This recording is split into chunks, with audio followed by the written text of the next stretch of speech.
En este video volvemos a charlar con el fascinante Francisco Núñez del Arco Proaño. En este video hablamos acerca de la leyenda negra. Para aquellos que sepan qué es la leyenda negra, prepárense para un video muy enriquecedor. Y para aquellos que no sepan qué es la leyenda negra, prepárense para aprender asuntos muy importantes acerca de nuestra tradición hispanoamericana.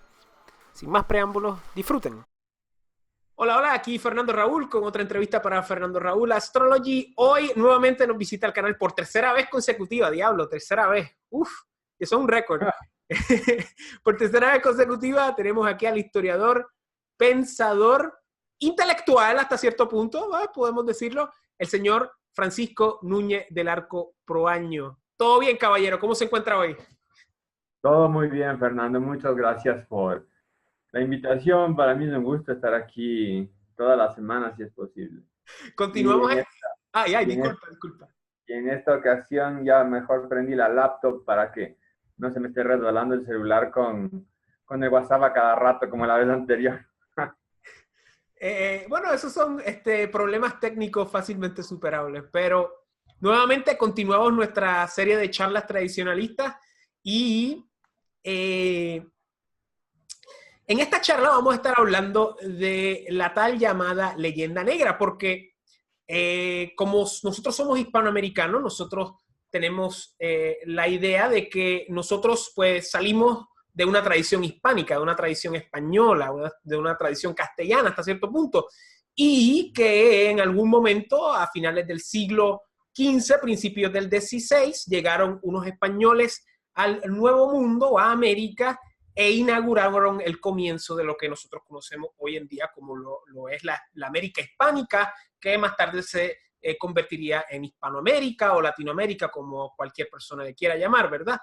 Pero muchas personas de nuestra generación y gente más vieja ve este encuentro entre civilizaciones, o mejor dicho, este suceso histórico, como un suceso penoso, como si el rey hubiese mandado a conquistador sanguinario llamado Cristóbal Colón a la Tierra Nueva a conquistar, a aniquilar, a, A eh, exterminar, a, a ultrajar, a a, a, genocidiar. a robar toda la riqueza de América que tenía, todos sus recursos metálicos, a esclavizar a sus inocentes habitantes, los cuales vivían en una armonía envidiosa, aparentemente.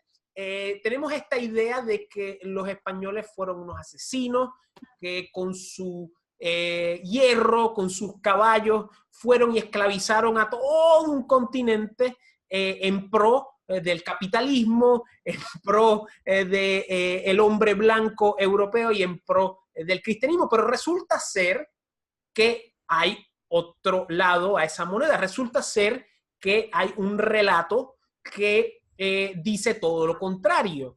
De hecho, dice que eso es una leyenda y se le dice la leyenda negra, precisamente de que todo este relato moderno en su construcción, hasta cierto punto o en gran medida, es parcial o completamente falso. La idea de que el europeo vino a la América precolombina y esclavizó y ultrajó la tierra. Francisco, hoy quiero que me ilustres respecto a qué es la leyenda negra, de dónde sale y por qué persiste. Así que, caballero, adelante. Leyenda negra, ¿qué me puede decir al respecto? Bueno, Fernando, gracias nuevamente. Estos vídeos me parece que son fundamentales, no solo para mí, sino para todos los que están interesados en el autoconocimiento propio nuestro como hispanoamericanos. Eh, la leyenda negra es este relato que sale desde las potencias, ni siquiera potencias, desde los poderes rivales enemigos de la monarquía española.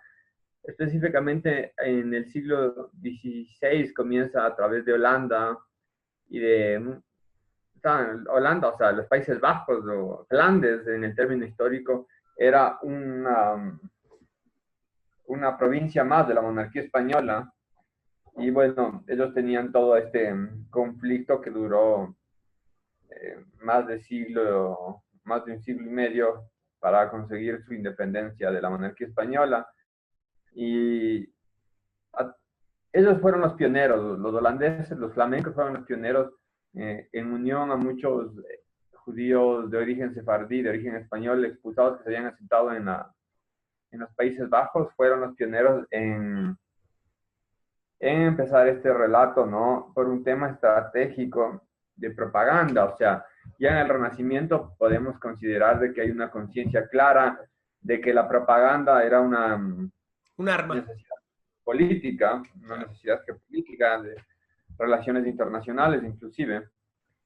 Y ellos empezaron a hacer este relato de forma consciente. Inclusive se habla que detrás del padre Las Casas y otros como él, pero en especial el padre Las Casas, había los intereses holandeses, de los negreros holandeses y portugueses también, ¿no? De lanzar todo este tipo de acusaciones falsas en contra de la conquista española. Entonces, por ejemplo, una de las principales, la principal, que todos los grupos pseudo-indigenistas actualmente en Hispanoamérica, en el Caribe, en Centroamérica, Sudamérica, en todas partes, lo utilizan sin cansancio, ¿no? Que es el exterminio y el genocidio. Tomándose como máximo ejemplo la labor del padre de Las Casas. Cuando el padre de Las Casas nadie lo ha leído, y cualquier persona que haya leído al padre de Las Casas, como yo, o se revisen alguna de sus aseveraciones de forma objetiva y lógica, se da cuenta, nos damos cuenta de que evidentemente él estaba hablando fuera de la realidad. Exagerando, correcto. Exagerando, pero de una manera total. Dice, por ejemplo, que la isla española, actualmente la República Dominicana y Haití, el territorio de esas dos repúblicas actuales, tenía 300 millones de habitantes. Algunos han dicho que los 300 millones, en realidad la palabra millones en esa época no significaba millón, sino que significaba cientos de miles, cosa que es muy aventurado, porque yo no he visto eso en otras partes, ¿no? Puede ser que haya una diferencia, pero sin duda era un número grande. Y dice que de 300 millones solamente quedaron 200 en la isla española.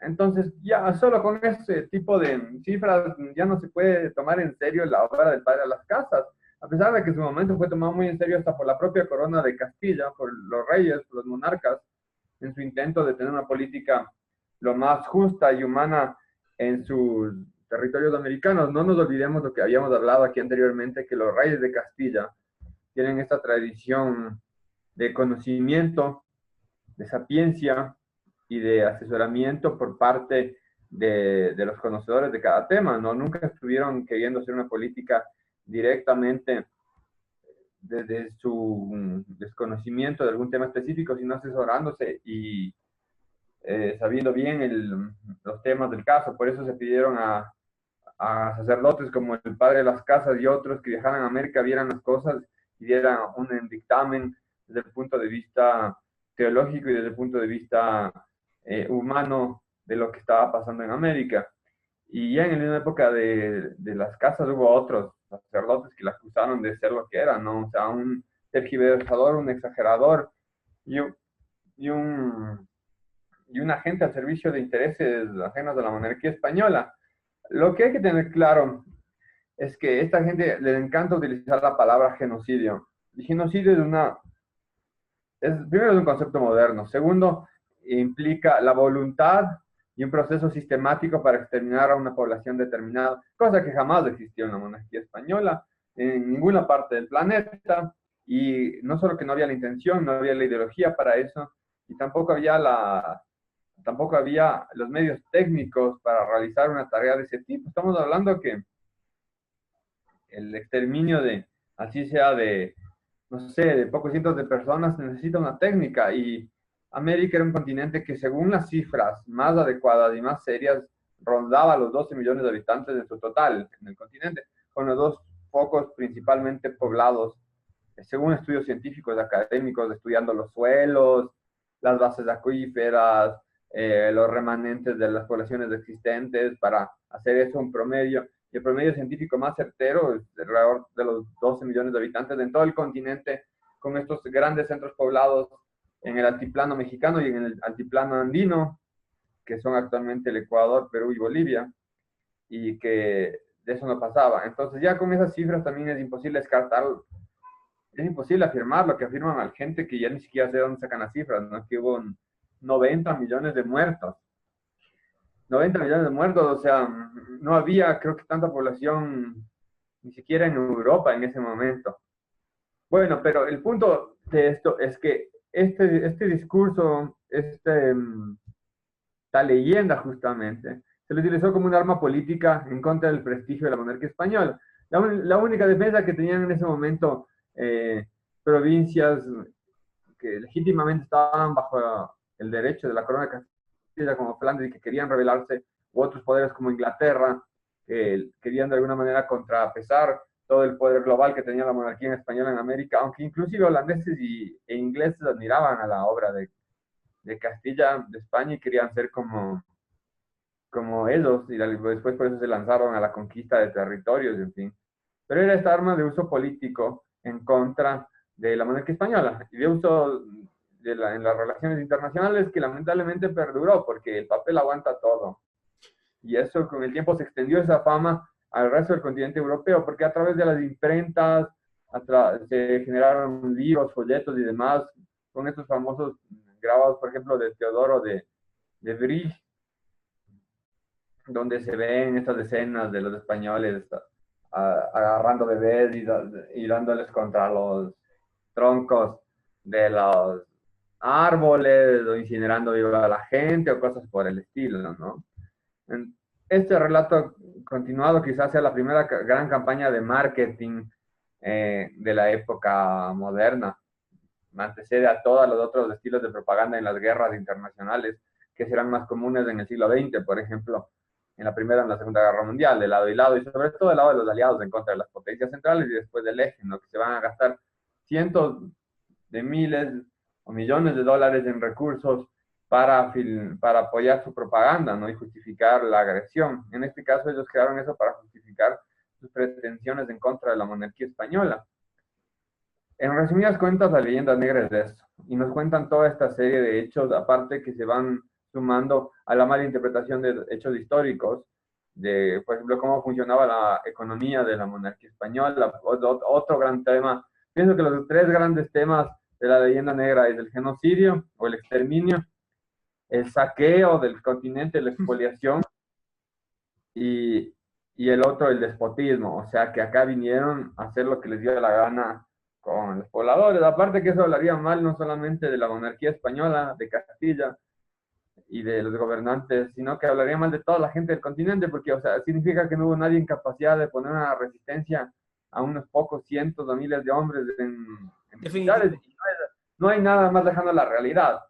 Y no tan solo eso, el mero concepto, como tú bien dices, del genocidio. El genocidio es un concepto moderno que a la misma vez es una anomalía en la historia humana y que hasta cierto punto en gran medida es producto de propaganda primero que hechos históricos hasta cierto punto, y en el caso de la conquista, o sea, hay tantas cosas que contradicen ese argumento. El mero hecho de que fue un genocidio, pero a la misma vez el argumento liberal moderno dice que la España era medieval. Entonces, ¿cómo un aparato medieval va a ejecutar una operación burocrática moderna del genocidio? Y a la misma vez, la mejor evidencia es la cantidad de pueblos indígenas que todavía quedan en América, en México, en Sudamérica, en Argentina, los mapuches que todavía, los chilenos que todavía están por ahí. O sea, hay tanta riqueza indígena que todavía persiste en América Latina,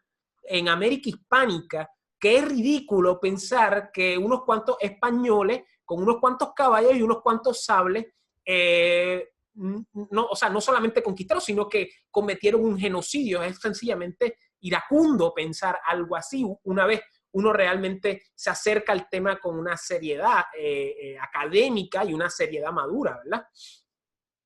Es absurdo, o sea, es insostenible por donde le veas. O sea, primero, la realidad de eso que tú expresas, sales al continente, aquí sales a las calles de Quito y ves millones de indios, o sea, no sé de dónde habrán salido si exterminaron al 90% de la población, se supone. y después del mestizaje, que es otra realidad indiscutible en el continente, ¿no? Que no aplicó casi ningún otro pueblo europeo, quizá los franceses en algún grado, los ingleses también, pero menos, porque los ingleses con su ética protestante y su visión particular de la predestinación excluyeron de por sí a todos los otros pueblos, a los mismos europeos, o sea, sin irnos más lejos del trato que les dieron a los irlandeses a lo largo de los siglos, ejemplifica que la consideración con sus propios vecinos no era la mayor y mucho menos iba a hacerlo con gente más ajena, o gente ajena. Y eso. Después, o sea, por ejemplo, el tema del genocidio, del exterminio, ya lo hablamos, el tema de la explotación económica del continente americano es otro gran, Y no tan gran... solo eso, porque la explotación viene de la mano digamos, de otra leyenda, de otro mito, de que que hablamos de esto en otro video, de que cuando los conquistadores llegaron por lo menos al mundo azteca, pues que era una civilización indígena de avanzada, con universidades, que hasta cierto punto hubo universidades allí en el mundo maya, pero eso es anterior a la llegada de los españoles. O sea, de que en mundo azteca era una civilización de avanzada, era una civilización de paz, con una vida espiritual muy bonita, pero la realidad era que esto era un imperio sanguinario que tenía bajo el yugo a muchas tribus que estaban muy molestas porque los aztecas solían cometer rituales humanos constantemente, o sea, estaban sacándole el corazón a personas, decapitando personas, participando en canibalismo. O sea que esto era una sociedad bien, bien brutal, bien, bien difícil. Y creo que lo mismo se podría decir de los incas, ¿verdad? De sacrificios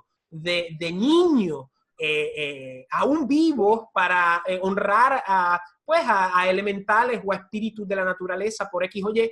Pero hay otro mito de que la vida espiritual en América era una de avanzada, cuando la realidad era que era una que creaba muchas dificultades sociales y que a la misma vez eran civilizaciones que estaban en crisis, ¿verdad?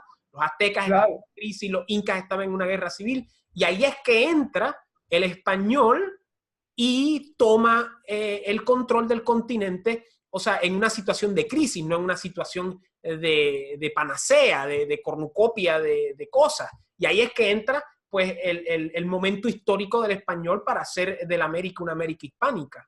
Corrígeme si estoy mal. No, estás bien, o sea, de hecho el proceso de la conquista, como ya lo mencionamos anteriormente, no se entiende sin la alianza con los pueblos sojuzgados por incas y aztecas, por ejemplo, o sea, que son los principales pueblos que les pudieron haber opuesto resistencia en la conquista. Después están los araucanos que supusieron una resistencia de casi 300 años, pero que finalmente igual llegaron a acuerdos y a negociación y a reconocimiento por parte de la monarquía española. O sea, acá, por ejemplo, en el mundo andino prehispánico, los conquistadores logran ganar todo lo que ganan. ¿Por qué? Porque tienen aliados a decenas de miles de indígenas de distintos pueblos, como los cañaris, los zambisas, los coyahuasos, los pillajos, en el caso del territorio del actual Ecuador, en contra de los incas, porque la dominación inca estaba definitivamente mal vista y estaba en un punto de crisis y de quiebra grande por la guerra civil que había empezado desde la muerte de Huáscar. Y fue el momento perfecto. A veces las sincronicidades de la historia parece algo raro, ¿no? Hay un poeta hispanista ecuatoriano que decía en uno de sus poemas, y los hados de América se cumplieron, y los destinos de América se cumplieron, porque cada uno, en el caso azteca y acá en el caso americano, en el caso sudamericano, que fueron más de una década después, llegaron en el momento preciso para las incursiones, ¿no? Cuando los dos imperios estaban divididos, debilitados, con perdidos un prestigio enorme por parte de todas las poblaciones sobre las cuales gobernaban. Entonces fue el momento exacto. Y, y lo que otra cosa que no se entiende es que España, la monarquía española, utilizó toda la estructura de la unidad política, de la estructura estatal, si quieres llamarla así, no me gusta esa palabra porque es muy moderna, previa de las unidades como el imperio inca o la monarquía azteca para su gobierno. Respetó todo eso y mantuvo todo eso Y en el caso americano se mantuvo hasta la independencia, ¿no? O sea, siempre hubo, se respetaban los, los cacicazgos, por ejemplo. El cacicazgo es un señorío feudal, finalmente. Es un señor que tiene vasallos, un señor indio, aristócrata indio, que tiene vasallos sobre otros indios o súbditos, y actúa como tal, inclusive a nivel de instancia judicial. Y sobre eso obviamente estaba el Cabildo de Indios, después estaba la audiencia, después estaba el Consejo de Indias, después estaba el rey, pero siempre se reconoció esa autonomía, eso es algo que hay que insistir. Ahora, a mí sí me gustaría hablar mucho del tema de la explotación económica, porque eso es algo que la gente hasta ahora es, primero, una ignorancia Se completa. llevaron todo el oro y se llevaron toda la plata. ¿Cómo puedes decir eso, Francisco? Eso no hace sentido.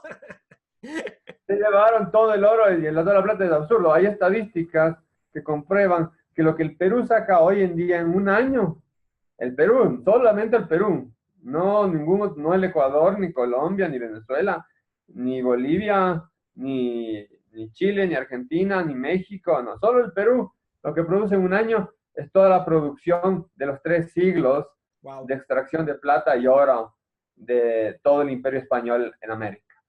Entonces, Claro, solo con eso claro, porque ya está. es que la extracción moderna no llegó hasta el siglo XIX. O No, sea, en términos mineros, ¿verdad? Claro.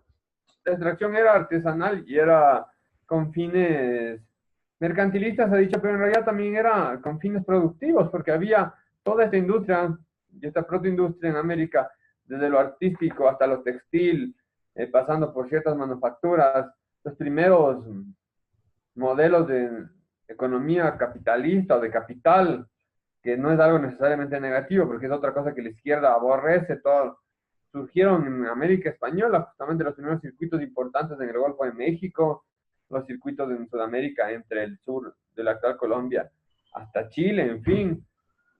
O sea, había una gran actividad económica permanente y que no dependía solamente de la extracción de metales, o sea, se basaba en producción, en comercio, en inventiva, en creación, en el valor agregado a objetos como el arte, por ejemplo, que éramos, en el caso de Quito, éramos una gran potencia exportadora de arte por siglos, y vivimos de eso, exportábamos no solo a todo el continente, sino a la misma Europa y a Filipinas y a otras partes. Era una unidad económica increíble. O sea, si alguna vez existió el gran desiderantum de las naciones, el gran deseo de los países de la autarquía económica, esa fue bajo el Imperio Español, porque el Imperio Español tenía todo lo que necesitaba. Claro. Entonces, eso no se le perdonó a España, no se le perdonó. ¿Por qué? Porque significaba que no tenía que recurrir a ningún otro reino en Europa ni en ninguna otra parte para cubrir sus necesidades económicas. Se ha dicho cosas como que toda la plata y el oro pasaba por la península y se iba directamente a los conflictos en Flandes o a otros conflictos europeos de España. Primero es mentira, porque la mayoría de la plata y el oro se quedaban en América. Pero había el quinto real, que era un impuesto que se iba hacia la península ibérica. Segundo, la balanza comercial está estudiada, o sea, así como iban metales, venían acá materias primas, tecnología, otro tipo de bienes que suplían, y de hecho la balanza comercial en todo el siglo XVI, en el siglo de la conquista, es desfavorable para la península ibérica y es favorable para los territorios americanos de la corona de Castilla. Y segundo, se destinaban a la administración propia de la monarquía. O sea, ¿qué significa administrar en su momento más extenso? Casi 22 millones de kilómetros cuadrados. O sea, por más que uno no quiera, necesitas plata para hacer esto. O sea, todos los estados modernos actuales te sacan impuestos de lo que les da la gana y tú les das de buena o mala gana o con el pretexto de que están administrando la seguridad, el territorio, donde tú vives. Y ese En era el ese, quinto real. claro. Hubo otros 2 impuestos en 300 años, por ejemplo, en las grandes reformas. La primera fue de Felipe II, que todo, eso fue una gran discusión en el siglo XVI, Felipe II y el Consejo de Castilla y las Cortes, cómo era que estaban la plata y el oro de Castilla destinándose a la manutención de todo el imperio. Entonces, llegó un punto en que dijeron basta y hay que poner un impuesto que fue el de las alcabalas en 1592, que es un impuesto a los licores prácticamente, para con eso financiar la administración local en la monarquía en América. Y hubo una gran revuelta en contra de eso, porque más bien, históricamente la monarquía española es, hasta si se quiere en términos, y todas las monarquías tradicionales, en especial española, porque el fuero viejo de Castilla, cuando tú lo estudias, es bien minarquista, bien libertario, si se quiere, porque la corona le da solamente 3 atributos: la defensa, o la guerra, mejor dicho, en esta época no sé si decía la defensa, no había corrección política, la guerra, la emisión de moneda y la impartición de justicia. Punto. Ese era todo el deber de la monarquía, o el deber objetivo. Entonces no había por qué pedir dinero fuera de eso, ¿no? Y en la monarquía española, fuera de Quinto Real, me parece que solo fueron 3 impuestos a lo largo de los 3 siglos que se le sumaron al Quinto Real. El otro fue, por ejemplo, en las reformas borbónicas de los desestancos, que también era de licores y de tabaco y cosas así. Entonces, no es nada. O sea, hoy en día vivimos en los estados actuales, incluyendo Estados Unidos, que te cobran impuestos por absolutamente todo. En esa época, o sea, casi no te cobraban impuestos y la gente inclusive llegaba a rebelarse, como pasó no en contra de la monarquía, sino en contra del impuesto, al grito de viva el rey, abajo el mal gobierno, cuando había estos 2 sucesos, que ya te digo, en 3 siglos fueron 2. En el caso de lo que es Quito fueron 2, no hubo más. Aquí ahora nos suben impuestos todos los años, nos graban más y más cosas y nadie dice nada, nadie se revela, como acaba de pasar en Francia, que se levantaron los Por el impuesto a la gasolina, sí. Eso. Pero acá nos acaban de subir la gasolina hace poco y no pasó nada, pero en fin.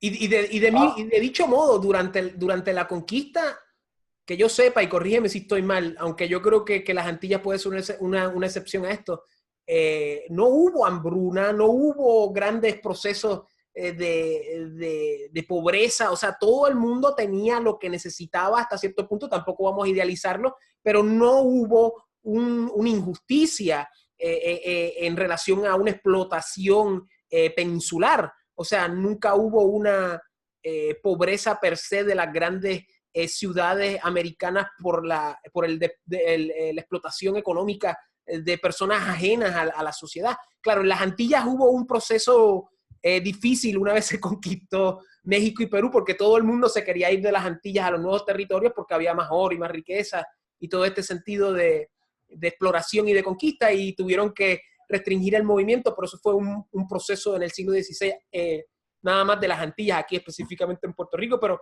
corrígeme si estoy mal, no hubo nunca ningún proceso de hambruna ni nada a causa de la explotación económica, ¿correcto? No, o sea, no se trata de idealizar, pero la realidad objetiva de los hechos es que hubo una prosperidad económica y un crecimiento económico generalizado. O sea, y cuando había problemas, por ejemplo, en alguna provincia o en otro reino de la monarquía, eso tampoco se entiende, que los recursos se utilizaban todo dentro de la misma monarquía porque era una sola cosa. No era el sistema colonial, una metrópoli en la península y los territorios coloniales explotados fuera de la península, sino que era una sola cosa. Entonces, alguna vez Nueva España tuvo una gran crisis económica. Hay un sistema que se me va a dar el nombre, que empezaron a cobrar el dinero acá en América del Sur y se destinaba todo el dinero para Nueva España. ¿El situado mexicano? No. ¿Cómo? ¿El situado mexicano? No. Puede ser, no me acuerdo. Para socorrer a Nueva España en ese momento específico, y después también si había otra provincia acá en América del Sur que necesitaba, se le mandaba los recursos. O Filipinas también tuvo algunos problemas, se le mandaba todo el dinero a Filipinas para que solvente su situación. Y en fin, o sea, era una unidad, o sea, no había era como un gobierno confederado, si se quiere, o federal más que confederado, para tratar de entender a las personas lo que es hoy en día un parangón aceptable con su pensamiento. Ahora, por eso digo que el tema económico es bien complejo, es bien amplio, y es absurdo, bien absurdo, minimizar y simplificar todo lo que significó ese proceso a lo largo de 3 siglos, ¿no? Y a la misma vez la explotación es un concepto moderno que nada tiene que ver con la época medieval. O sea, la idea de la explotación económica es un concepto capitalista que no se desarrolla hasta después de la industrialización. O sea, es como mezclar conceptos contemporáneos o, digamos, mezclar conceptos históricos unos con los otros que no van unos con los otros, sencillo. Disculpa, continúa. Así es, sí, claro que sí. O sea, son conceptos anacrónicos por completo, ¿no? Porque comenzando, por ejemplo, hasta el concepto del hombre blanco y demás. Antes de la conquista, nadie se consideraba, no había este concepto de blanco. Había, como en el lenguaje coloquial tradicional, las distintas razas en Europa. Los españoles eran una raza, los franceses eran otra raza, o inclusive dentro de eran la raza castellana, la raza navarra, la raza aragonesa, la raza eh, austriaca, flamenca, inglesa, lo que sea. Después de la conquista es que empieza a haber esta noción de algo que se llama Europa, porque anteriormente era la cristiandad, y que se va afincando hasta el siglo XVIII, en un proceso largo también, porque esta diferenciación original no era vista, inclusive ni siquiera con África ni con Asia, ¿no? Era en el mundo antiguo se lo percibía como una sola entidad de alguna manera. Entonces, este concepto también del hombre blanco y demás que vino a América, no era la idiosincrasia del castellano del momento, jamás lo fue, porque no estaba dentro de su sistema de ideas, ¿no? Había esta diferenciación entre el cristiano y el no cristiano, eso sí. Claro, el cristiano y el moro, por ejemplo, claro. El cristiano en general, el hereje, el infiel o lo que sea, y se le trataba a las personas en relación a eso. Entonces, no al concepto biológico de raza, lo que tenemos hoy en día. Ese es otro gran problema de la leyenda negra, por ejemplo, que te hablan de este imperio racista, jerárquico, que existían castas, sí, por supuesto, pero era para clasificar a la población y que aparte ningún sistema tradicional jamás ha visto con buenos ojos que hay un mestizaje por completo, un melting pot y que desaparezcan todas las diferencias, porque eso no es tradicional. Pero no había esta concepción de eugenésica moderna, de que las mezclas eran lo peor que podía existir, porque aparte las mezclas han existido siempre, y sí había un concepto en cambio de estirpe. La raza, cuando tú lees hasta el día de hoy en el diccionario, es la estirpe, el origen de los padres. Entonces, al mestizo, por ejemplo, mestizo biológico, hijo de padre español y de madre india, se le consideraba español para todos los fines. De hecho, en Sudamérica, al haberse producido primero la conquista de Norteamérica y del Caribe, vinieron muchísimos conquistadores mestizos biológicos, pero culturalmente españoles por completo. El hijo de Diego de Almagro, por ejemplo, nacido en Panamá, el Fajardo, el conquistador de Venezuela, en Paraguay y el Río de la Plata, la mayoría de conquistadores eran mestizos biológicamente hablando, y obviamente todos eran considerados españoles y castellanos para todos los efectos prácticos. Oye, había conquistadores negros también. Había una verdadera integración de todos los elementos. La monarquía española era supranacional y multiétnica, poliárquica, inclusive, o sea, tenía diferentes formas de gobierno dentro de su territorio y efectos prácticos, lo que hoy diríamos era supranacional.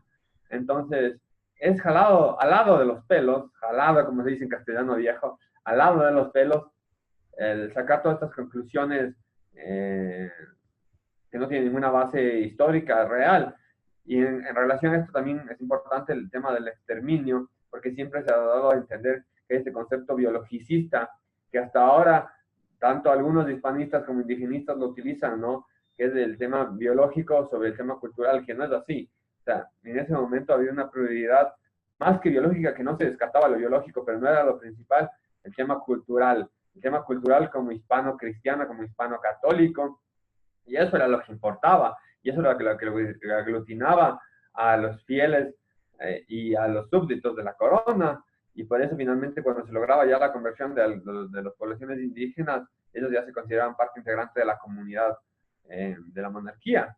Entonces, eso te desbarata por completo esta noción que hay, por ejemplo, ya después con los ingleses, que ya es moderno y más que ellos sí ven una diferenciación racial en relación a los pueblos de color, ya los pueblos no occidentales, y reitero, Inglaterra en la misma Europa nunca vio con buenos ojos a sus propios vecinos, ¿no? A los mismos irlandeses les trató y con la peor manera les esclavizó. Y los escoceses también hasta cierto punto, sí. Los escoceses también, claro, que les mataron de hambre y les aplicaron penas terribles. Estamos hablando de esto hasta el siglo XIX y XX, en el caso de los irlandeses, en el caso de los escoceses mucho antes, pero igual.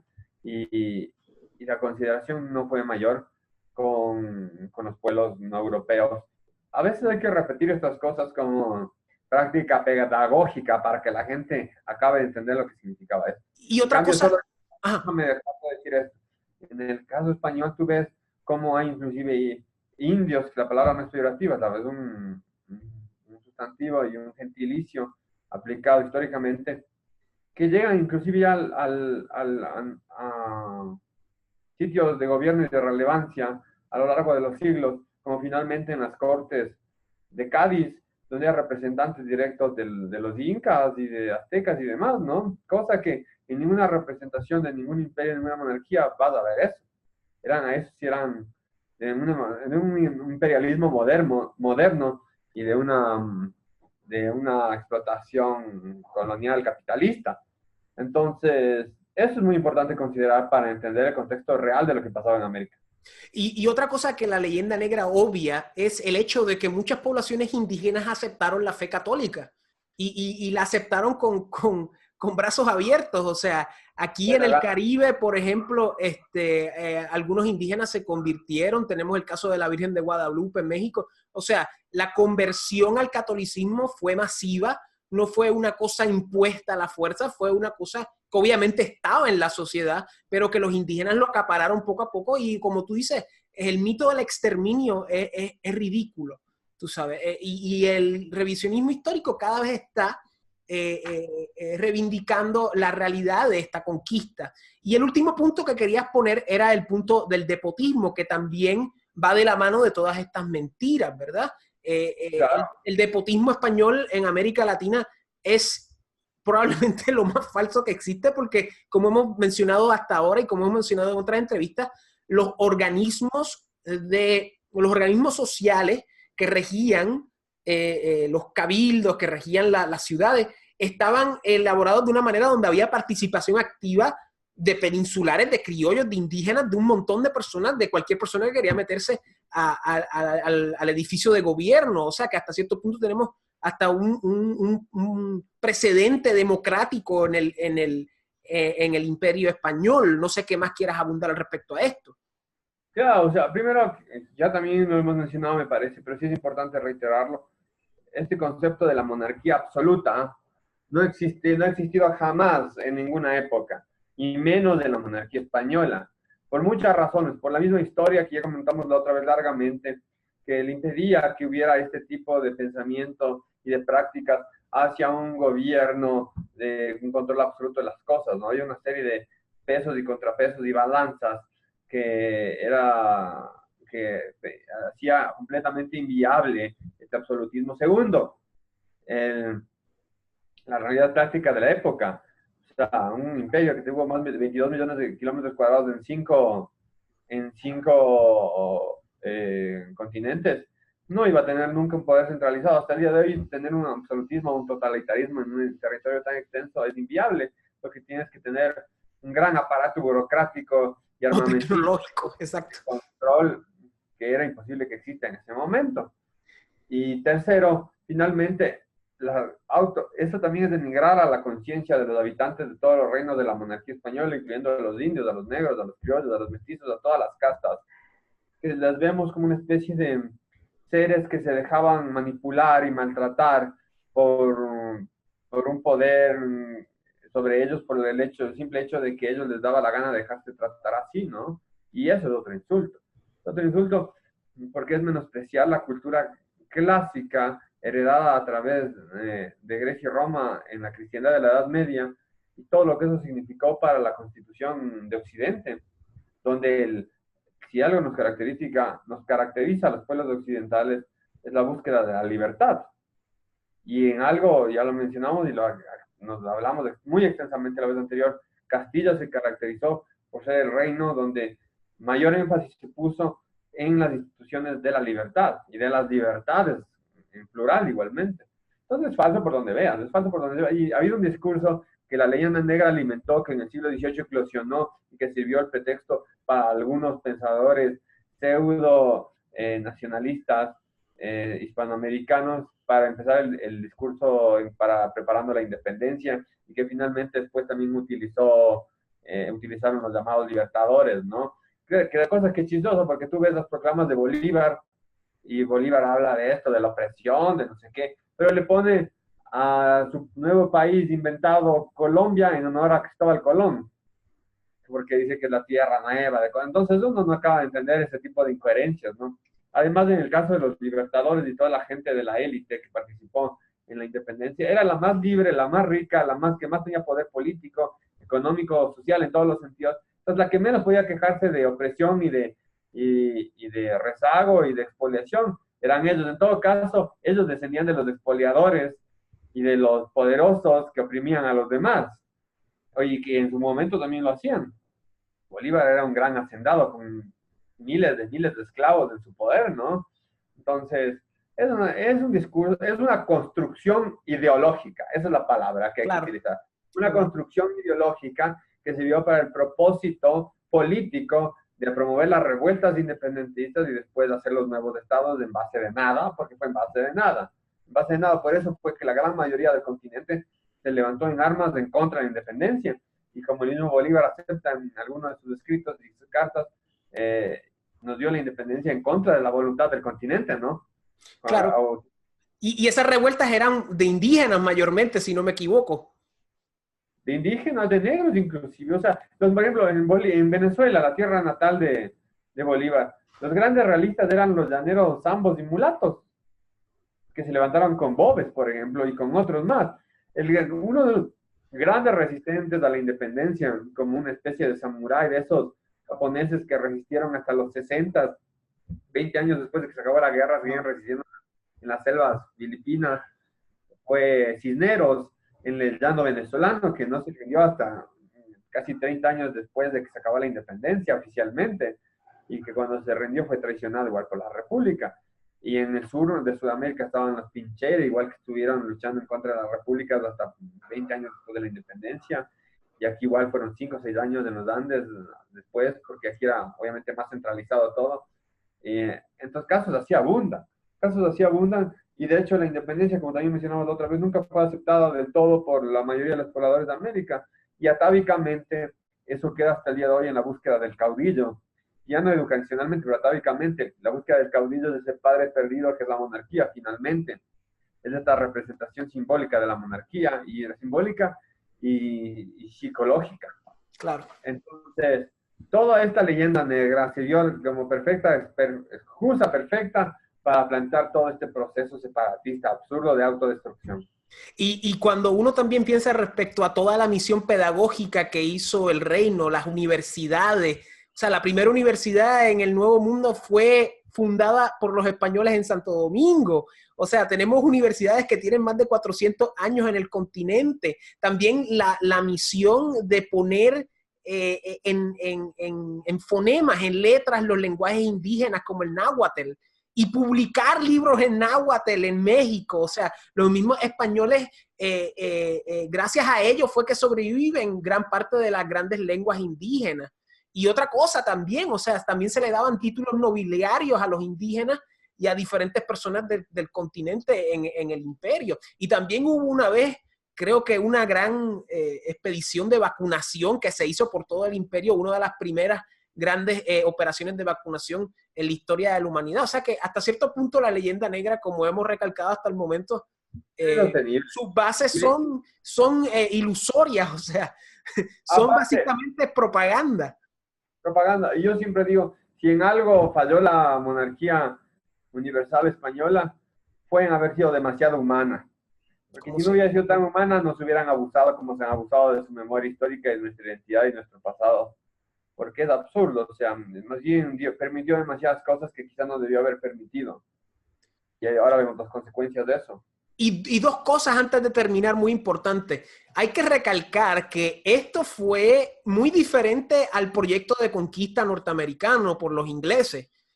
Hay que recalcar de que los ingleses, como tú has mencionado muy bien, por ideas religiosas de la predestinación, ellos sí acabaron con los indígenas, y por eso hoy en día en Estados Unidos los pequeños bolsillos de indígenas los vas a ver en reservaciones, mientras que aquí en Hispanoamérica los puedes ver en cualquier lado, claro, a excepción de las Antillas, obviamente, y de algunos países que realmente pues, ya no. Es un tema importante de hablar de las Antillas, donde en las Antillas sí hay una gran reducción de la población, pero que es producto de las enfermedades. Y fue también producto de la fusión también. Muchos indígenas se casaron con españoles y viceversa, y la cultura indígena y la española se fusionó en una sola. Y las enfermedades, o sea, el principal victimario de las poblaciones indígenas fueron las enfermedades Correcto. para las que estaban preparadas por los anticuerpos y que obviamente eso nunca fue de forma intencional. Y no solamente pasó en el lado americano, sino en el lado europeo. O sea, hay muchas enfermedades que pasaban en Europa que los europeos tampoco estuvieron nunca capacitados de sus sistemas inmunológicos a recibirlas y que ocasionaron igual un montón de muertes. Entonces hay que entender que en 1492 la Castilla medieval y la América prehispánica dejan de existir. Y en ese encuentro pasa a existir lo que se llama la monarquía universal española. Eso es lo que hay que entender. Y el que se niega a eso está haciendo un ejercicio inútil de no aceptación de un hecho histórico objetivo. De engaño. Te engaña.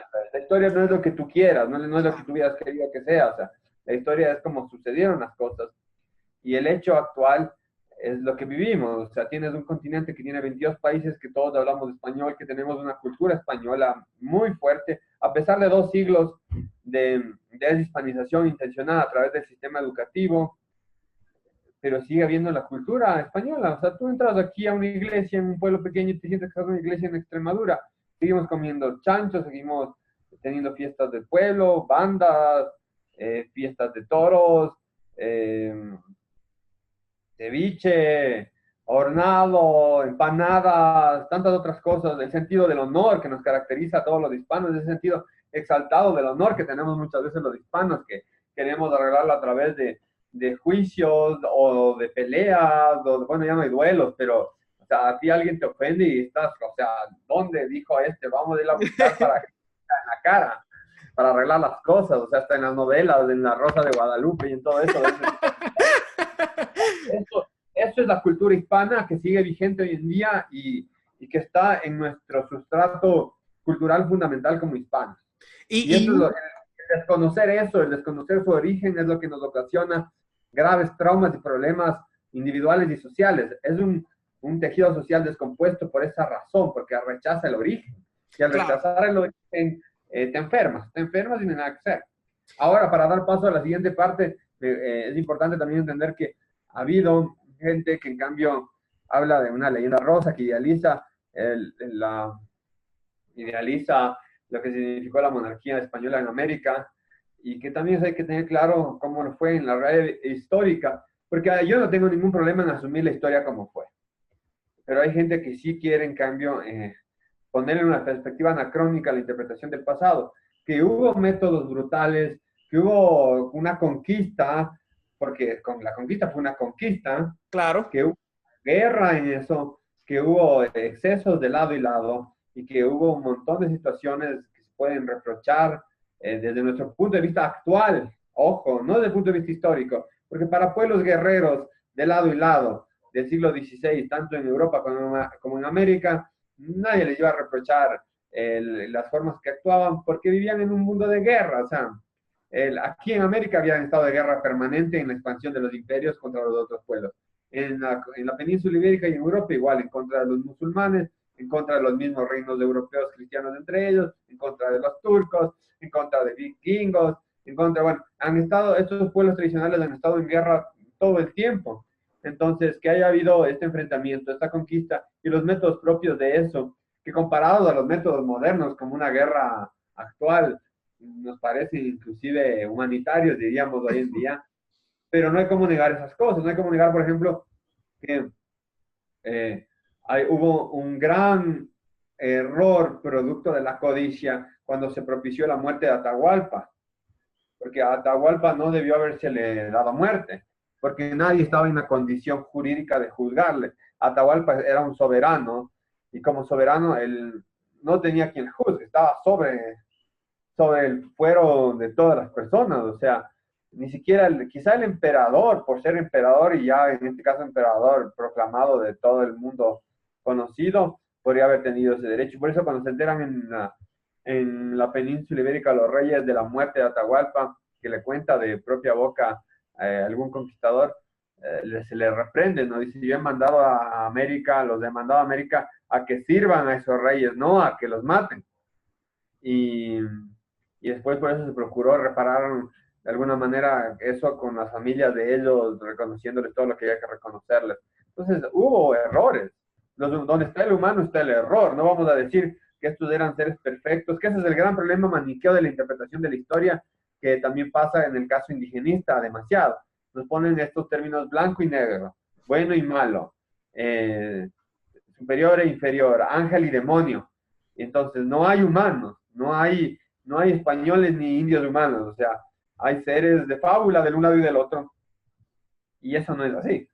Eso no es así. Donde está el humano está el error, y donde está el humano hay matices, hay grises, no hay absolutos. O sea, el absoluto ni siquiera la divinidad él lo maneja de alguna manera en su personalidad, en sus personalidades conocidas.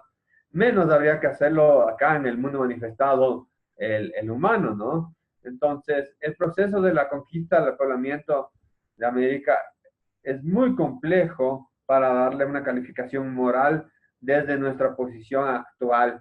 Y sí, fueron tiempos duros de acuerdo a su época, fueron tiempos guerreros de acuerdo a su época, y fueron tiempos también en algunos sentidos de excesos de acuerdo a su época. Que ahora, desde nuestro punto de vista moderno, humanitario, de derechos humanos y demás, nos parece que podemos juzgar.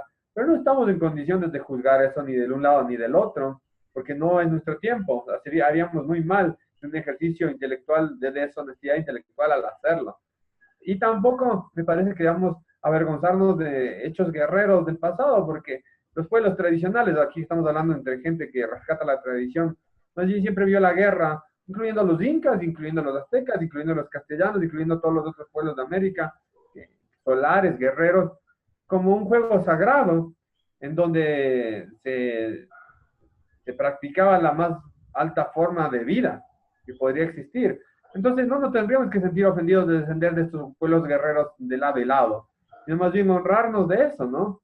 Y ahora nos vienen a dar esta idea de que estamos víctimas y victimarios por un lado, que venimos de ladrones, de violadores, de saqueadores por el un lado y de asesinos, y del otro lado de pobres víctimas inocentes que no hicieron nada, y que también por ese concepto de no haberse defendido también me parece que psicológicamente te da una pésima presentación de lo que era el pasado prehispánico.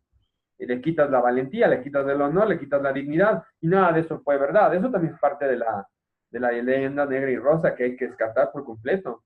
Y asumir, hasta como decía el mismo Evo, la rebelión contra el mundo moderno, la cultura solar, viril y jerárquica de pueblos como el Inca, en fusión con otra cultura solar, viril y jerárquica como la castellana.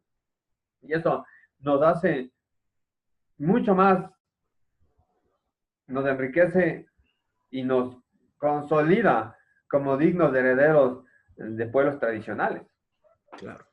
Y como mencionamos, o sea, el mejor argumento contra la leyenda negra es la comparación entre los indígenas en lo que era el Imperio Español y los indígenas en lo que eran las colonias americanas, ¿verdad? Cómo unos subsisten y son parte integral de la cultura actual. O sea, pensemos en la comida y la cultura suramericana, pensemos en el guaraní, por ejemplo, en Paraguay, que es un idioma casi secundario ahí. O sea, pensemos en el quechua, que todavía se habla, el náhuatl en México, las diferentes comunidades autónomas indígenas, mientras que en Estados Unidos literalmente los arrasaron por el destino manifiesto y la expansión anglosajona, que era otra percepción de mundo. O sea, la mejor evidencia contra los argumentos de la leyenda negra es la presencia aún muy válida de estos pueblos indígenas que nos enriquecieron y que aún nos enriquecen en gran medida como hispanoamericanos. Es que es así, o sea, de hecho, no sé, ha habido otros pueblos como los orientales o los antiguos indios, o hasta los rusos, si se quiere, que han sabido tomar todas las fuentes de su herencia y valerse de ellas, y es lo que nosotros deberíamos hacer, ¿no? Dejar esta posición de víctima, victimismo, que psicológicamente no hace ningún bien, o sea... Únicamente divide, y si divides, conquistas, exacto. Sí, cualquier médico sabe que si a un paciente le pones en posición de víctima, el paciente se va a enfermar peor de lo que está y se va a morir. cambio, si al paciente le dices, no, usted tiene que resistir a esto y luchar como una batalla por su propia vida, la actitud va a definir muchos aspectos de su salud. Y en este caso, nuestra salud común, nuestra salud social, depende de ese complejo que tenemos de negar esos orígenes dobles y en ese ejercicio de victimizarnos permanentemente y decir, no, pobres nosotros, nos vinieron, nos saquearon, nos violaron, nos hicieron todo lo peor que podían hacernos y ya estamos aquí hace 500 años llorando y no podemos hacer nada. Y aún en el supuesto no consentido de que hubiera sido así, o sea, hermano, ya, déjate de joder. O sea, ya pasó eso hace 500 años y ahora la independencia son más de 200 años y le sigues echando la culpa a Colonia, a España, de lo que pasa aquí en América. Por favor, a Japón le echaron 2 bombas nucleares y a Alemania la arrasaron el país. Y en 30 años ya estaban otra vez. Alemania está otra, ahora Alemania es la cabeza del mundo nuevamente y Japón yo, entonces nosotros aquí seguimos llorando por Colón, dejémonos de cosas, maduremos, es hora de que maduremos y que asumamos de eso. Bueno, y en el caso más allá de las sociedades, los individuos que buscan la tradición, el sentido tradicional de la vida, es un tema riquísimo que nos debería servir como experiencia individual de muchas maneras, porque si uno se pone a estudiar la historia, encuentra tantos ejemplos de heroísmo, de trascendencia, de honor, que son inspiradores y que no tenemos que ir a buscar ni siquiera la tradición clásica, mítica de la antigüedad griega o romana, si no están aquí, o sea, son arquetipos reales de procesos míticos, por ejemplo, Benalcázar, aquí en el Ecuador, el mismo Pizarro, Cortés, o sea, yo me he puesto a pensar cuando leo las biografías de ellos, y también de la parte prehispánica, la parte india, indígena, te das cuenta de lo mismo, o sea, esta guerra simbólica entre Huáscar y Atahualpa, que recuerda todo este enfrentamiento entre los gemelos de Juno, ¿cómo se llaman estos? Ah, sí, sí, Pollux, Pollux y, sí, Mituna, sí, Géminis. Sí, Eso es lo que debemos entender nosotros, que todas esas son representaciones arquetípicas, simbólicas de la realidad trascendente que nos supera. Y obviamente desde la interpretación materialista de la historia, nada de eso es una realidad, solamente son conflictos de intereses, dinero, riqueza, poder y todo, bueno, una porquería en el medio, porque somos peores que animales, solo nos matamos entre nosotros para obtener ese tipo de cosas, pero hasta se desacraliza la guerra, que la guerra es un juego sagrado, el juego de los dioses.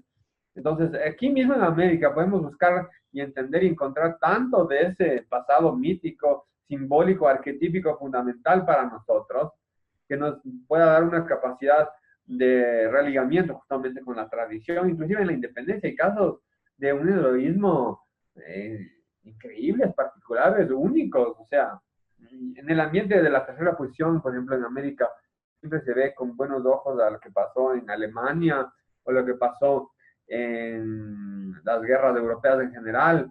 Pero acá hay casos de heroísmo igualmente singulares y hasta mayores en muchos casos, ¿no? O sea, ya habiendo perdido todo, gente que sigue luchando hasta el final y que no se rinde, que le dan esa opción de traicionar sus ideales, traicionar su honor y que darle un cargo nuevo en la República y que prefieren el fusilamiento a la traición.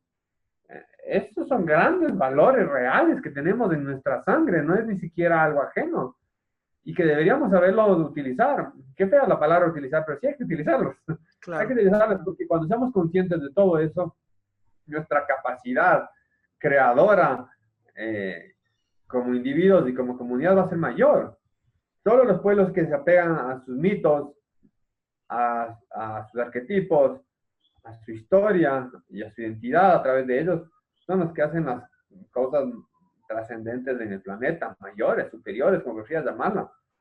Ahí vemos los ejemplos máximos de los grandes países después de la Segunda Guerra Mundial, que a pesar de que ya están desacralizados, desvinculados, pero la potencia que han tenido para volver a levantarse, países como Alemania o Japón, les vienen de este fondo telúrico de vinculación con su origen. Así sea inconsciente ya hoy en día. En cambio, nosotros lo negamos consciente y finalmente acaba afectando en su consciente el origen y nos desvinculamos. Esto a nivel ya sagrado, tradicional, de la tradición con T mayúscula, es gravísimo, porque al estar repitiendo todo esto, no, no tenemos que ver nada con España, ni con esto, y no tienes que ver nada con España, ni tampoco tienes que ver con el pasado prehispánico, porque a nadie le gusta ser indio tampoco en este continente, eso es otra verdad que hay que decirla. Por más indio que seas, quieres ser inglés, o negro en otros casos también. quieres ser Claro. anglosajón, quieres ser lo que sea, menos ser lo que es. Entonces rechazas todo y en el subconsciente y hasta en el inconsciente colectivo vas generando un proceso conflictivo grave que te desvincula realmente de tus orígenes divinos y que tiene un efecto atroz, brutal en el devenir histórico individual y común de todos nosotros. Por eso quizás sea donde en Hispanoamérica ves los extremos más bajos de todas las cosas. Ves, no sé, los grandes narcotraficantes sin escrúpulos mexicanos actuales, ves los mayores escándalos de corrupción, ves los mayores problemas sociales, y en un continente tan rico, con tantos recursos, Riquísimo, riquísimo. con tantas cosas, que sigamos en esto es para ponernos a pensar. Y el producto de esto es eso, es ese rechazo. No hay que negarlo, no hay que decir, no, son las condiciones económicas, son las condiciones sociales. Sí, las condiciones económicas, sociales, políticas, históricas tienen mucho que ver, pero son justamente condiciones, no el determinante. El determinante somos tú y yo, y somos los que hacemos nuestras cosas cada día. La voluntad es el motor supremo de la inmanencia y de la historia. Desde la voluntad individual se pueden hacer muchas cosas. Cuando le quitas al hombre esta identidad, le quitas su voluntad. Y ese rechazo empieza, y corrígeme si estoy mal, con la guerra revolucionaria, ¿verdad? Que es con ese proceso revolucionario subversivo que empieza esta negación, que empieza ese siglo perdido y que hasta cierto punto es que empieza el levantamiento monolítico de la leyenda negra hasta el día de hoy. Que digamos que hasta el día de hoy se está empezando a cuestionar ahora, después de 200 años de revolución. O sea, por primera vez en 200 años es que el revisionismo histórico está cuestionando la leyenda negra que ya tenía sus cimientos en el siglo XVI, pero que realmente no crece y no sube a su lugar de vanagloria subversiva hasta principios del siglo XIX, ¿correcto? Es que, claro, es que el problema es que la leyenda negra se institucionaliza con el sistema educativo republicano, con el sistema educativo republicano. Entonces ya pasa de ser propaganda que afectó al prestigio de la monarquía española en Europa y que justificó los movimientos revolucionarios, a ser la educación que te dan en el colegio y que te dan en la escuela.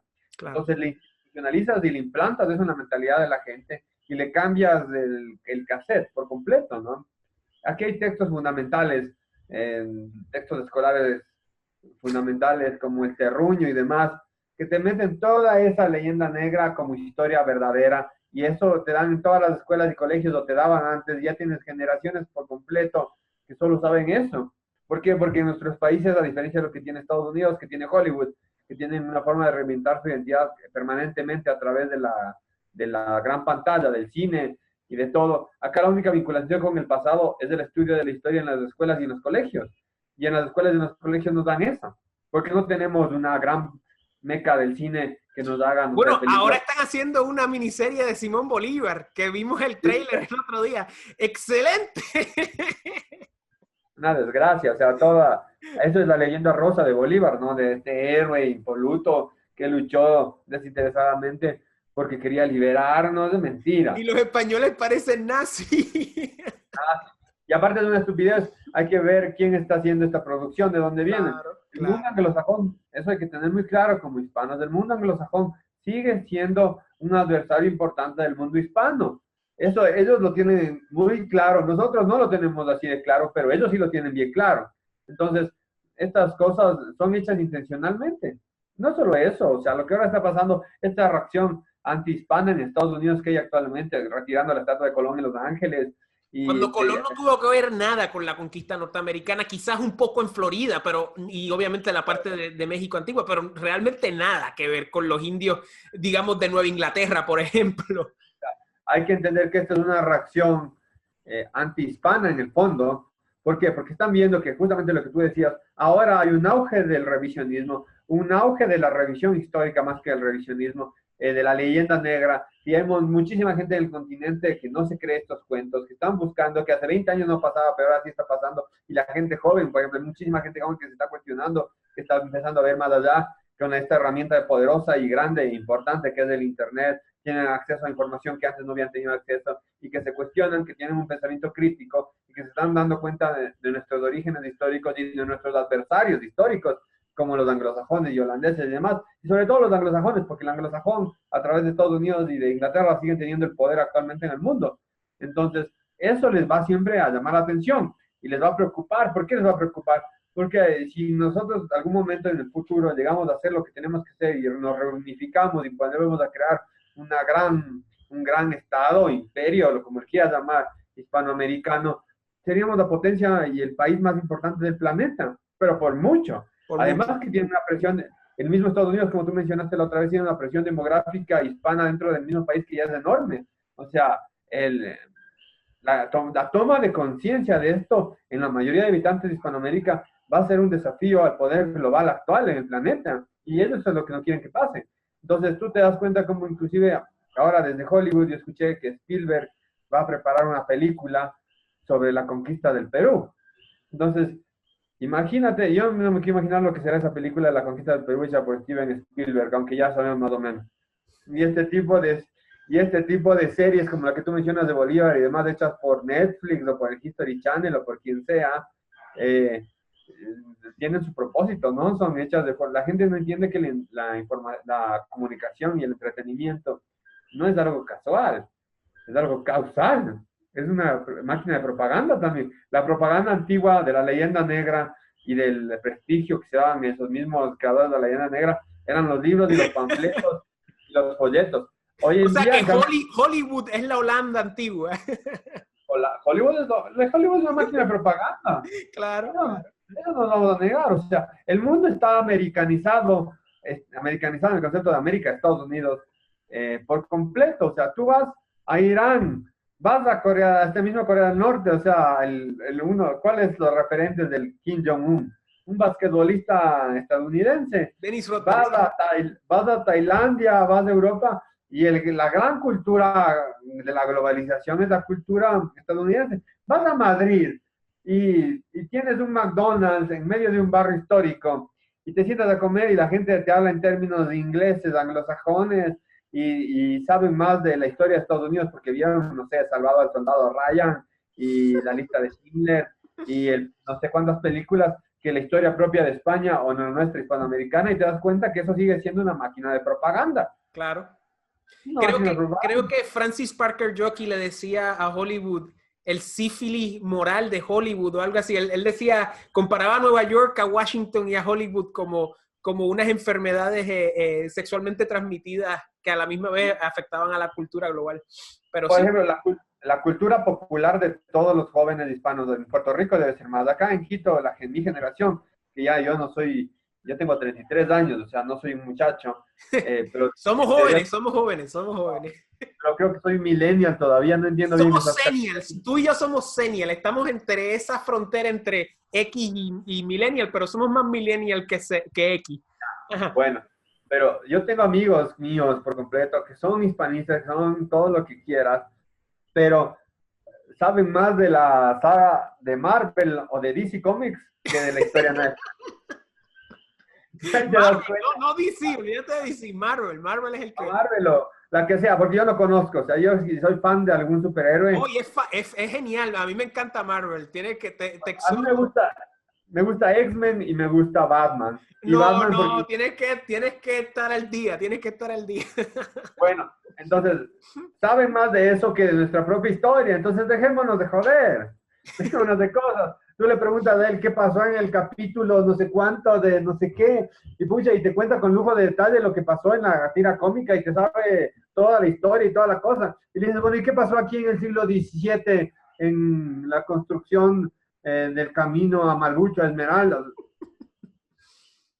No tienen idea. Claro. ¿Qué pasó en la independencia? ¿Qué pasó? Entonces, y no digo que sea gente malintencionada, no, ojo. Son gente bien intencionada, pero que no tiene acceso a ese tipo de información. ¿Por qué? Porque hay que leer, es más complicado que irte a sentar a ver una película o ver una serie o leer una tira cómica. Entonces, eso a nosotros nos falla mucho. Y el mundo anglosajón sigue teniendo el monopolio de eso, de la propaganda. Y mientras el mundo anglosajón siga teniendo el monopolio de la propaganda, esta lucha no va a ser fácil. Claro que ya está empezando a darse cuenta de que algo está pasando. Eso es, todos somos testigos de que algo está pasando en el continente. Quizás seamos pocos, no somos millones, pero en todos nuestros países hay pequeños grupos de gente que ya no aceptan estas mentiras, que ya no Hay un aceptan germen, sin duda alguna, hay un germen, sí. que ya no acepta este relato y que están diciendo basta. Hace 20 años no pasaba. Tú hablas con la generación de nuestros padres y nuestros padres no tienen ni idea de esto, ni nuestros abuelos, nada de esto. Pero ahora está pasando. Y si nosotros podemos ser instrumentos para que este germen se expanda y crezca y se convierta en algo mucho mayor, que así sea. Este tipo de videos, por ejemplo, que ahora estamos teniendo, yo sé que llega mucha gente y que se expande y que de esa manera actúa en torno a este propósito. Es un grano de arena en relación a una película de Marvel, pero bueno, pero ya es algo, Claro, es algo. claro. Y para terminar, ¿cómo tú ves la leyenda negra quizás dentro de 100 años? ¿Tú crees que ya está empezando a... Las personas lo están viendo como una historia antigua que ya no hace ninguna relevancia? ¿O tú crees que se va a fortalecer más ahora con las hordas trastocadas con lenguaje inclusivo? ¿O cómo tú ves este desarrollo ahora mismo? Tú sabes, ampliando más el argumento que acabas de terminar. O sea, ¿tú crees que la leyenda negra está perdiendo fuerza, está incrementando en fuerza? O sea, ¿hacia dónde va la leyenda negra? A ver, lo que yo estoy convencido es que estamos en el fin de un ciclo, estamos Sin en un duda. colapso global, que es gradual, pero por el mismo hecho tecnológico informático actual va a ser más acelerado de los colapsos anteriores. Entonces, el replanteo de los estados-nación va a ser total, de hecho no va a ser un replanteo, va a ser una suplantación, una destrucción de las repúblicas que va a venir de la mano de otros órdenes políticos nuevos, paralelos, como Claro. ciudades de Estado, como neofeudos entre estas ciudades de Estado y otras organizaciones. Ya está pasando, o sea, por ejemplo, en Honduras ya hay un proyecto de crear estas ciudades de Estados con una legislación anglosajona, por cierto, pero se están dando cuenta de que el fracaso de los Estados-naciones ya es un hecho y que hay que ver alternativas del mismo. No digo que todas las alternativas van a ser positivas, ni mucho menos, pero esta evidencia del fracaso de los Estados-naciones de las repúblicas hispanoamericanas va a llevar a que se profundice en el conocimiento histórico y que finalmente, y yo estoy seguro y convencido de que va a llevar a que la leyenda negra se supere por completo. Porque cuando se va a analizar la historia, vas a entender cómo fueron en realidad los procesos y se van a descartar eso. Y hasta por un proceso natural de sistemas de pensamiento, esto ya es de una era anterior, si se quiere, porque inclusive no solo la monarquía española ya es pasado, las mismas repúblicas hispanoamericanas ya son pasadas.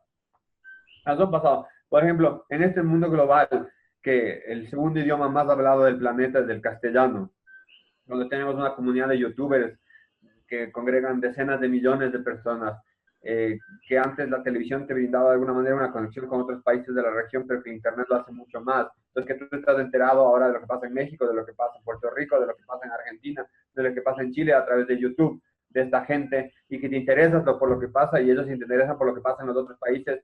¿Y por qué? Porque hay una vinculación obvia, ¿no? Entre nosotros, comenzando por el idioma. Esto está facilitando que de la generación actual, que tendrá muchos peros y muchos problemas, empiece a querer dar un paso hacia adelante. De hecho, eso fue interesante ver en la reacción de que hablábamos el otro día de lo que pasó en este incidente que te comentamos aquí que hubo en Quito por la defensa de la estatua de uno de los fundadores. Toda la gente que está vinculada a esos grupos pseudo-indigenistas es gente vieja, es gente muy mayor, es gente sobre los 40, 50 años. No ves gente menor de 25 años en esos grupos.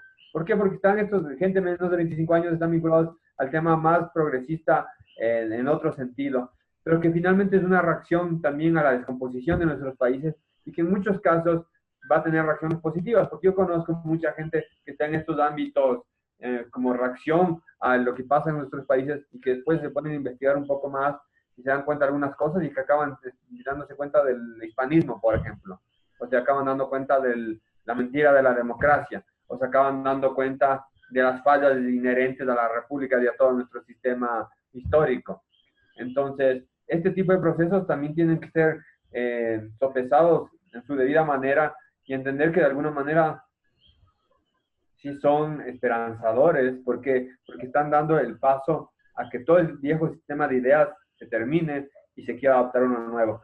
Que esperemos sea uno positivo, enriquecedor y que nos dé una faceta superior. Eso depende de gente como tú y yo y otros que nos organizamos en torno a esto. Eso depende de la dirección que le vayamos a dar a esto. Porque si no damos nosotros una dirección, la va a dar alguien más y no va a ser una positiva. Pero ese proceso está pasando, es evidente, y va a seguir, va a seguir. Ya no podemos hablar de realidades nacionales hoy en día en ninguna parte del planeta, y menos en Hispanoamérica, con la tecnología. Con la tecnología, tú estás viviendo transversalmente en otros países a la misma vez. Estás informándote más de otros países, sabiendo más de otros países, viviendo más con otros países, entendiendo más de otros países y sobre todo de los nuestros. O sea, este tema, por ejemplo, que a mí me parece muy interesante y positivo de los youtubers en general, le ha dado una conexión al continente que no había tenido. Muy cierto. Mucho. Este tipo de cosas que estamos haciendo tú y yo ahora mismo. Estamos teniendo tú en Puerto Rico y yo aquí en Ecuador, hablando de estos mismos temas que antes, para hacer este tipo de charlas y de conversaciones, nos hubiéramos tenido que agarrar un avión y reunirnos y no tenerlos, si teníamos los medios, grabar una filmación que nos hubiera costado muchísimo. Claro. Ahora la hacemos aquí en un momento a través del internet. Entonces, esta dinámica es positiva. Ahora, reitero, hay que saber utilizarla, hay que saber encauzarla, hay que saber dirigirla, porque también se puede ir de las manos y que acaben los de siempre utilizándola para su beneficio, ¿no? Para eso hay que estudiar y para eso hay que trabajar y para eso, pues, en la unión está la fuerza, ¿verdad? Y en el intercambio de ideas y en la diplomacia y en, tú sabes, encontrarnos en las ideas que tenemos en común y trabajar todos por un mismo gol, ¿verdad? Pero Francisco, excelente intercambio nuevamente. Muchísimas gracias por estar aquí con nosotros y esperamos que se repita pronto. No, gracias, Fernando. Encantado. Y bueno, y se va a repetir seguro. La próxima vez, quizá para los gente que nos está observando en los comentarios, nos pueden sugerir qué temas quisieran que tratemos en relación a este tema de historia y de la tradición, ¿no? Claro. Porque hay cosas que profundizar, o sea, y tú desde la astrología también en el estudio de lo que pueda pasar en ese sentido, es muy interesante.